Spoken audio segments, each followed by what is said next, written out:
My name is Linda Sullivan, and I'm 28 years old. If you had asked me a year ago what love looked like, I would have described something steady, built slowly, like a house you're willing to live in even during storms. I thought I had that with David. I really believed I did. We had been together for nearly 2 years. We met at a casual hangout hosted by a mutual friend. Nothing glamorous, cheap beers, mismatched patio chairs, music from someone's half-broken speaker.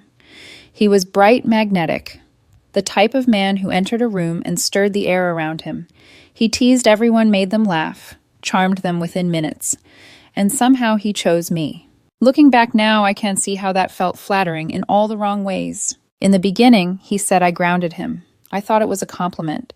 I didn't realize it meant he would eventually treat me like the anchor pulling him down whenever life wasn't the careless party he wanted. I worked full-time as a project manager, long hours demanding deadlines. David, on the other hand, was between jobs after a company restructure. He said he was figuring things out. I didn't judge him for that. I covered most of the rent, the bills, groceries, even helped him network for new positions. I was raised to believe love meant partnership, and partnership meant you lift the other person until they can stand again. Sometimes I wonder if he ever meant to stand at all. There were signs, of course, little ones that felt disloyal to question. David was naturally flirtatious, touch on the arm, playful grin, lingering laughs with strangers. When it bothered me, I tried to bring it up gently, not wanting to sound jealous or high maintenance. His response was always the same. Come on, Linda, don't be insecure. It's just how I am. Or worse, lighten up. You're reading into things. I convinced myself he was right. I didn't want to be the clingy girlfriend, the stereotype I tried hard not to embody. Only now do I realize how carefully he trained me to silence my intuition. A few months in, his father needed surgery, non-life-threatening, but scary enough to rattle David. He spiraled into anxiety. So I took time off work, drove him 3 hours to the hospital, cooked meals for his family, stayed the weekend sleeping on a stiff recliner. Back then, he held my hand and said, I don't know what I'd do without you. It was the last time he said something that real. Because little by little, things shifted. He spent more and more time on his phone, smiling at messages he didn't share with me. When I asked casually who he was talking to, he'd shrug. Just an old friend, Jenna, his ex. His college ex. He reassured me they had reconnected online. Nothing serious, just nostalgia. I tried to trust him. I wanted to trust him. But something uneasy lodged itself beneath my ribs, a tension I couldn't name without sounding paranoid. That tension exploded the night of our friend's birthday party. It was one of those lively downtown bars with dim lights, sticky floors, loud music, and strangers shouting incomplete conversations across tables. David hyped it up all week. We need a night out, Lynn. Don't be all work and no fun. I agreed. Maybe he was right. Maybe we did need something light. We arrived together holding hands. For the first hour, everything felt almost normal. Drinks, small talk, laughter. David bouncing between people like a spinning coin that never settled.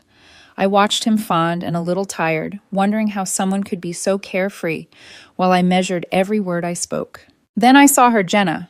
Tall, gorgeous, effortless, wearing a confidence that didn't require permission from anyone.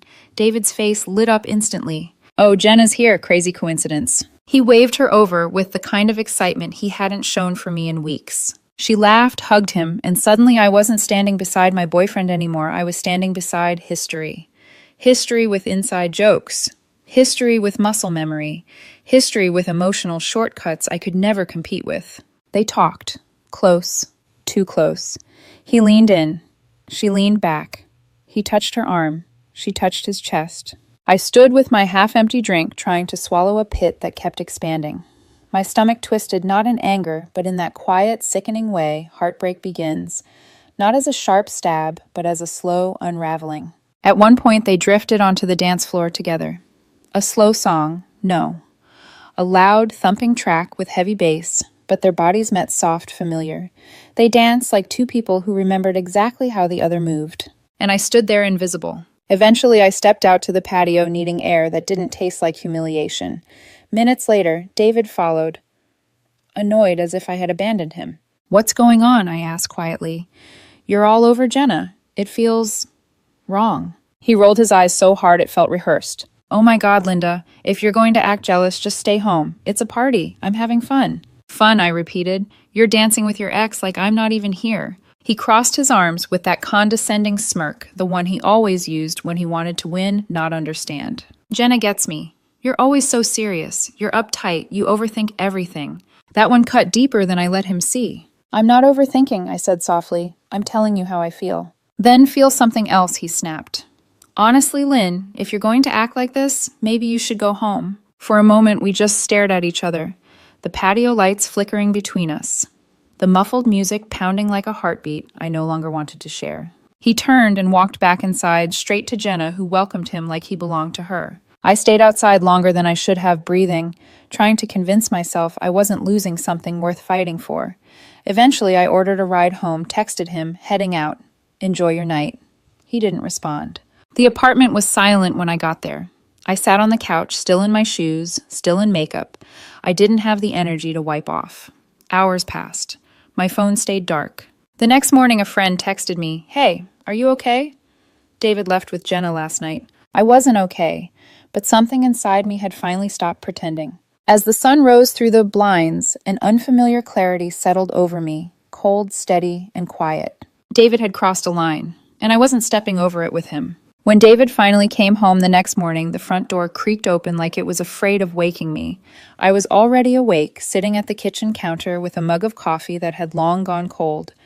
I stared at the doorway as he stepped inside, hair messy, shirt wrinkled, smelling faintly of cheap perfume he didn't recognize as foreign anymore. He froze when he saw me. "Hey," he said casually, like he was returning from a routine morning jog. Wild night. The casualness made my stomach tighten. I didn't answer. I just watched him drop his keys too loudly into the bowl by the door, avoiding my eyes as he poured himself a glass of water. The avoidance was an admission all on its own. "Didn't text back," I said quietly. He shrugged. Phone died. It was the lie he used when he couldn't think of a better lie. "Where were you?" I asked. He took a sip and leaned against the counter with forced nonchalance. "Jenna said I could crash at her place since it was late." Crash. Such a simple word for something that sounded like betrayal scraping against tile. All night I asked. "Yeah," he waved dismissively. "Nothing happened, Linda. We just talked." That was the moment something in me hardened. The version of me that used to explain, rationalize, or compromise, she just stepped aside. What rose in her place was quieter, clearer, and stronger. "You spent the night at your ex home after flirting with her all night while I was right there," I said. "What did you expect me to think?" He rolled his eyes, already irritated that I wasn't accepting the script where he was innocent and I was unreasonable. "God, here we go." "You're so paranoid," he scoffed. "Jenna and I have history. That doesn't mean anything now. We were reminiscing. If you trusted me, this wouldn't be a big deal." "History," I repeated. "You dated her for years. She broke your heart, and now she shows up and you act like I disappeared." He let out an exaggerated laugh. "Oh, please. We danced a little. You're blowing it out of proportion." "A little," I said. "David, you were practically wrapped around her." He set down his cup with a small thud. "You know what? If you're going to keep nagging about this, maybe we should take a break. I need space to figure out what I want." The phrase, "what I want," echoed inside my chest. I suddenly realized I wasn't frightened by the idea. Not anymore. "What you want," I said slowly, includes spending the night with your ex. He shrugged, not even generous enough to pretend it hurt him to admit it. "It didn't mean anything. It was just a fun night. You're making this into a whole thing because you're insecure." There it was, the narrative he needed. If he could make me the problem, he never had to confront who he was. I let the silence drape over the room, a silence heavy enough to make him shift in place uneasy. "Okay," I said finally. He blinked. "Okay, what?" "Okay," I repeated simply. "If that's how you feel, then go take your space." His smirk faltered. Something about me not begging confused him. "Wait," he said, straightening. "You're serious, just like that?" "Yes," I said, standing. "I'm not going to drag you into a relationship you don't respect." I walked past him to the bedroom and grabbed a suitcase. He followed me, disbelief shifting into irritation. "You're really leaving?" "Over one night." His voice rose in pitch. "This is pathetic." I kept packing methodically, quietly, no theatrics. "I thought you loved me," he added, voice straining somewhere between accusation and desperation. "I did," I said, zipping the suitcase. "But love isn't supposed to feel like this." He scoffed. "Wow, really dramatic, Linda. There's nothing to fix. You're acting crazy." I ignored him, lifted my bag, and walked toward the door. He blocked my path. "You're not even going to try, after everything I've put up with from you." That line, "everything I've put up with from you," nearly made me laugh. Not out of humor, out of clarity. I'm done, I said, stepping past him. If Jenna's so exciting, go chase excitement. He grabbed my arm. Come on, you don't mean this. I gently pulled away. I do. And I left. No slammed doors. No final fight.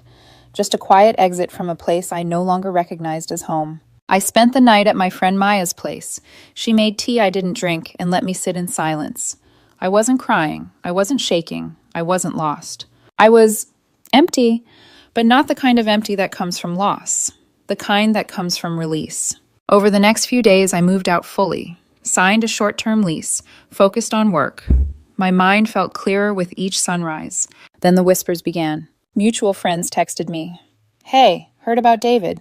You won't believe what went down. I ignored the first few messages, but eventually curiosity tugged. I met a friend for coffee. She leaned in like she was delivering breaking news. Linda, it's bad. Like really bad. What happened? I asked calmly. After you left, he moved some stuff into Jenna's place.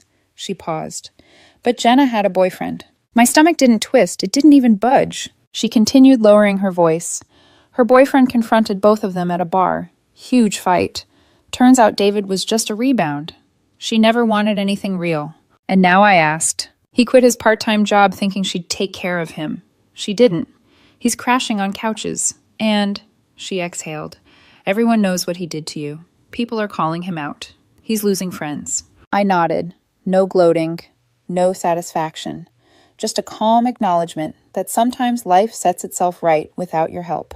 I returned to my new apartment that night, dropped my keys on the counter, and sat on the floor beside half-unpacked boxes. I thought about the version of myself who had stayed with David longer than she should have, the woman who kept giving chances to someone who didn't deserve them. I whispered into the quiet room, not as a confession, but as a promise. I won't be her again. Little did I know David's downfall had only just begun. The days after the breakup felt strangely weightless, as if someone had finally loosened a rope I hadn't realized was wrapped around my ribs. I wasn't euphoric, not even close, but the air around me felt clearer. I could breathe without tiptoeing around someone else's moods. In my new apartment, the silence felt different from the silence I'd lived with before.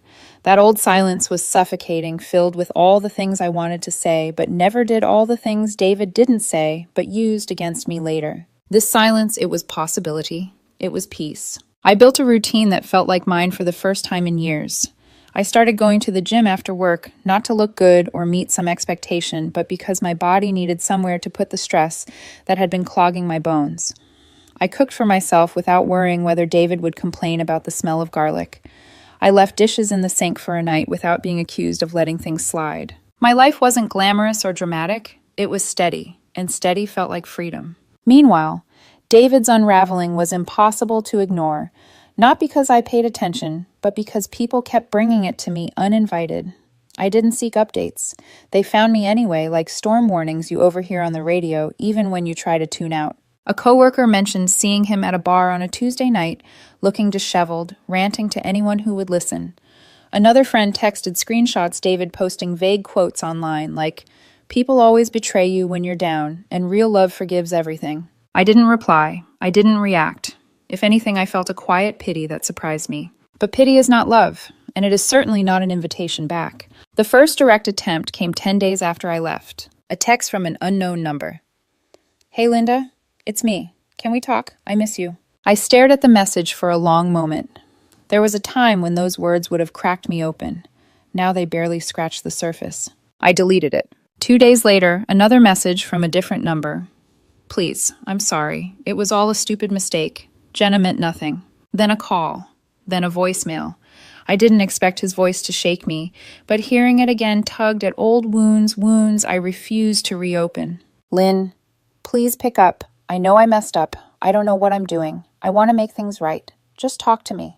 I listened to it once, deleted it, blocked the number. The cycle repeated, only the tone changed with each attempt. Sweet turned to impatient. Impatience slid into guilt-tripping. "Why are you ignoring me?"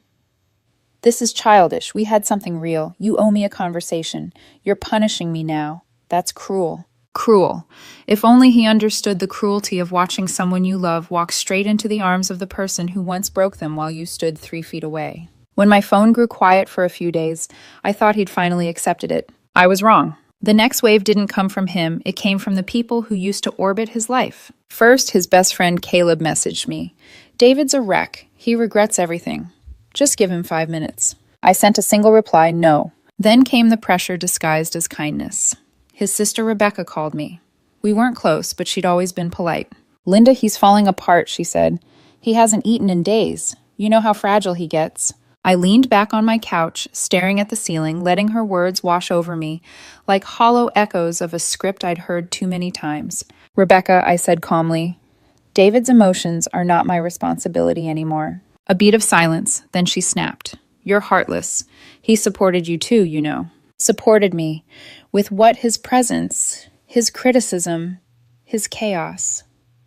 The thought almost made me laugh. I hope he gets the help he needs, I said gently.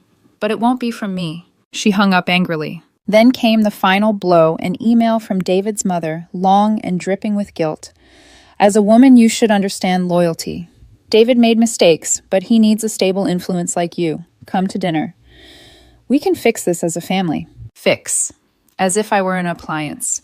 As if David's choices were collective responsibility, not his own. I didn't respond. By week 3, David's desperation reached a new peak. It was a Thursday afternoon when security buzzed my office line. There's someone downstairs asking for you, the guard said. Says it's urgent. I almost didn't go down, but I was tired of feeling hunted by someone who once hated when I asked for basic respect. David stood in the lobby, hands shaking, eyes red. When he saw me, relief washed over his face so fast it made my chest tighten with something between discomfort and exhaustion. Linda, he whispered, stepping toward me. Can we talk, please? Here is fine, I said. He blinked. Here, in the lobby. Yes. He looked around at the corporate security guards, the receptionist typing behind the desk, the sterile lighting. He wanted intimacy. He wanted a moment that felt like a movie where the couple reconciles dramatically. But I wasn't interested in starring in that story anymore. Jenna, she used me, he said, voice cracking. She lied. She cheated on me. She ghosted me. He swallowed hard. I was stupid. I see that now. I see what I lost. I studied him. He looked smaller, not physically, just dimmed. I need you, Linda, he said. You're stable. You're good. You're the only person who ever believed in me. The same traits he once mocked. You don't miss me, I said quietly. You miss the safety net. His face twisted, shifting from desperation to frustration. He always hated when I was right. So that's it, he snapped. You're just done. Yes. You're cold. His voice trembled with anger. After everything I'm going through, you're just walking away. I met his eyes calm and steady. You walked away first. I just didn't follow. He stared at me speechless. And for the first time since I'd met him, David had nothing to say. I turned and walked toward the elevators. He didn't follow. He couldn't. When the doors closed, I let out a breath I didn't know I'd been holding. A breath that marked the end of something heavy. Little did I know he wasn't finished yet. His final unraveling had only just begun. A month passed, and life began to feel like something I recognized again. Not the life I had before David, and not the life I had with him, but something new, something steadier, something mine. My routines solidified. Work was exhausting, but rewarding. I started painting again on weekends, something David once mocked as a hobby people use when they're bored. I spent time with friends without worrying whether David would sulk about me ditching him. Slowly, my world rearranged itself into a shape that didn't include him at all. And then, without trying, I met someone new. His name was Daniel, a friend of a coworker, quiet but insightful, with the kind of smile that didn't demand attention but earned it naturally. We didn't jump into anything serious. It started with group hangouts, then one-on-one conversations, then late-night walks where I told myself it was just company, nothing more. He listened without interrupting. He didn't minimize, didn't deflect, didn't compete for emotional space. Peace feels strange when you've lived in chaos long enough, like stepping onto solid ground after months at sea. I wasn't ready for a relationship, but with Daniel, ready didn't feel like a requirement. It felt like something that might come on its own if I gave it time. Meanwhile, David's unraveling accelerated. He plastered vague quotes across social media. People are fake. The ones you trust always leave. Some people never loved you. They loved what you did for them. Friends screenshot them and sent them to me. I always replied with a simple, please stop sending me this. He got into fights at bars, lost another job, fell out with 2 of his closest friends. Jenna blocked him everywhere. Even Rebecca, his sister, the one who'd called me heartless, posted something cryptic like, take accountability for your own mess. Every update reminded me of the same truth: leaving wasn't cruelty. It was survival. But guilt has a way of sneaking in even when you know you don't owe anything. Sometimes late at night, lying in my new bed, I wondered if there was something broken inside me for not missing him, for not hurting the way people expect you to hurt after a 2-year relationship ends. But then I'd remember the patio, his smirk, his dismissiveness, his back turned toward me as he returned to Jenna's open arms. Some wounds cauterized themselves. The next turning point arrived at an event I didn't see coming, a small rooftop birthday gathering for a mutual friend. I almost didn't go. Something in my chest tightened at the idea of running into people who still associated me with David, or worse, running into him. But Maya nudged me. You deserve to show up as yourself, not as someone who's hiding from him. So I went. I wore a soft blue dress the color Daniel once said made my eyes look like they belonged to someone who saw the world clearly. The rooftop was glowing with warm lights and laughter. The view of the city glimmered with the kind of beauty you only notice when your heart is quiet enough to appreciate it. Daniel joined later, slipping an easy smile my way, grounding me in a way that felt reassuring rather than possessive. For a while, the night felt good, simple, light, peaceful. Then David appeared. He looked different, thinner, paler, with tired eyes and hair that hadn't seen a proper cut in months. The instant his gaze locked onto me, something desperate flickered across his face. He moved quickly, weaving through the crowd, like he was afraid I'd disappear if he blinked. Linda, he said, voice cracking, can we talk? Daniel subtly stepped back, giving us space without making it a performance. That gesture alone told me more about healthy love than anything David ever offered. I sighed softly. Let's go over here. We walked toward the edge of the rooftop where the wind brushed cool air against my skin. David looked at me like a man who'd just found the last source of water in a desert. I've been a mess, he said, voice trembling. Everything's falling apart. Jenna ruined me. She lied, used me, threw me out like trash. I didn't know where else to turn. I listened, but something in his words felt familiar, because it wasn't about remorse. It was about desperation, about wanting refuge. I'm alone, he continued. Broke. My friends won't talk to me. My own sister is mad at me. I'm applying for jobs everywhere and nothing's working. And you, his voice cracked. You moved on like I never mattered. The accusation stung, but not for the reason he wanted. It stung because it showed he still didn't understand. I didn't move on, I said softly. I healed. He swallowed hard. Linda, please, I need you. You were the best thing that ever happened to me. I just didn't realize it until I lost you. A few people began glancing our way. He noticed panic flickering across his face. Please, he whispered, stepping closer. Just give me another chance. I'll change. I swear. I took a slow breath. The wind tugged at my dress. City lights blurred behind him. Then I said the words he once threw at me like a dagger. If you're going to beg like this, stay away. I met his eyes steady and unshaken. It doesn't mean anything to me now. He reeled back as if slapped. What he whispered, that's cruel. Cruel. He used that word so freely whenever I refused to absorb his consequences. Understand? I asked quietly. Like how you understood my feelings at the party. His expression twisted hurt anger, disbelief. You miss me, he insisted weakly. You're just pretending. No, I said. I've built something better. I'm not your safety net anymore. You're a closed door. He reached for my arm, desperate.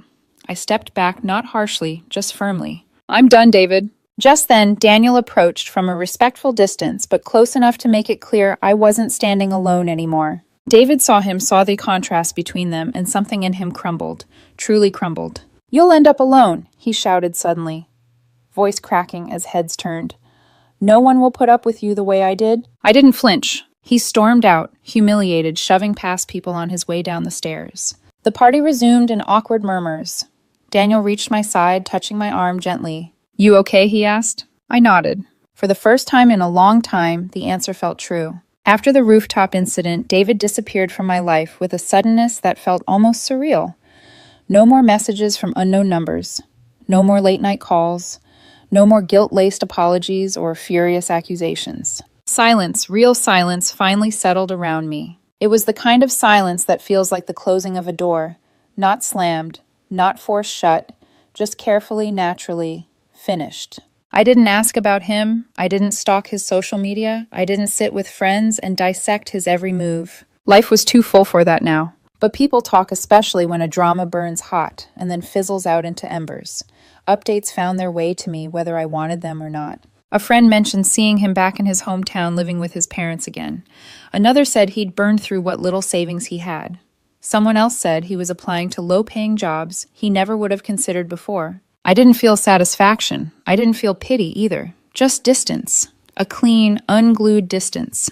The truth was simple. His life was no longer something I had to carry. Meanwhile, mine kept growing in directions I hadn't anticipated. Work became a place I enjoyed again. With the promotion, I led projects instead of drowning in them. My colleagues respected me, and for the first time in years, I didn't feel like I was rushing home to manage someone else's emotional chaos while neglecting my own. I started cooking real meals again. Slow, fragrant dishes that filled the apartment with warmth. I redecorated my space with soft lighting, warm colors, and touches of myself that had been muted for too long. A plant in the corner, a watercolor painting on the wall, a stack of novels by my bed. Daniel was in my life too, but gently like a hand resting on my shoulder instead of gripping it. We weren't rushing toward labels or expectations. We were exploring, discovering, learning each other's rhythms. Sometimes he joined me on my evening walks. Sometimes we spent Sundays reading on opposite ends of the couch, quietly content. We talked not in circles, not in games, but with clarity. One night he asked, "Do you ever think about going back?" I shook my head instantly, not out of spite, but truth. "No," I said. "I'm not angry anymore, just done." He nodded, eyes soft with understanding. That's a good place to be. Healing rarely looks like dramatic breakthroughs. More often, it looks like routine, small choices that slowly rebuild your sense of self. For me, it looked like waking up without dread, cooking breakfast without being criticized for the seasoning, listening to music David always claimed was too depressing or too weird, laughing freely, sleeping peacefully, trusting myself again. Bit by bit, I stopped flinching at my own memories. I stopped feeling ashamed that I stayed as long as I did. I stopped blaming myself for not leaving sooner. I stopped replaying every red flag like a failure. Staying didn't mean I was weak. Leaving didn't mean I was heartless. It meant I was human. And healing meant forgiving myself for being human. About 3 months after the rooftop party, I ran into one of David's old friends at a grocery store. We exchanged small talk, the kind that skims the surface of things without fully diving in. Then quietly he said, "I'm glad you got out when you did." I didn't ask for details. I didn't need them. The sincerity in his expression said enough. People reveal themselves over time. David revealed himself to everyone eventually, not just to me. When I got home, I placed the groceries on the counter, took a moment, and let the truth wash through me. I really was free. One evening, Daniel and I sat on my balcony, watching the city lights blink awake. The air was cool, the kind that feels like a sigh against your skin. He leaned his elbow on the railing, looking thoughtful. "You seem lighter lately," he said. "I feel lighter," I replied. "What changed?" I thought for a long moment before answering. I did. He smiled, a warm, slow smile that made something inside me settle. And for the first time since the night on the patio with David, I felt a deep, steady certainty. Not about Daniel, not even about us, but about me. I wasn't the woman who begged for breadcrumbs of affection. I wasn't the woman who gave more than she could afford. I wasn't the woman who swallowed her feelings to avoid conflict. I had grown into someone sturdier, someone truer, someone I liked. Months later, a mutual friend told me David had finally stopped talking about me. He'd begun dating someone new. It didn't stir anything in me, not jealousy, not fear, not nostalgia. If anything, it felt like the final page of a chapter I had already closed. Healing is not about pretending the past didn't happen. It's about accepting it happened and that you survived it. Some people come into your life like a storm ripping through everything. Some come in like a gentle breeze helping you breathe again. And some arrive like sunlight, quiet, steady, soft, but capable of warming everything they touch. David was the storm. Daniel was the breeze. But the sunlight, that came from me. I don't tell this story for sympathy. I don't tell it for validation. I tell it because too many people stay in relationships where they mistake chaos for passion, criticism for honesty, and manipulation for love. Leaving isn't failure. Staying until you understand is not foolishness. Growing afterward, that's the victory. If someone asked me now what love looks like, I wouldn't describe something steady or cautious or safe. I would describe something honest, something kind, something peaceful, something that never asks you to disappear to make someone else feel whole. And I would describe this truth. Some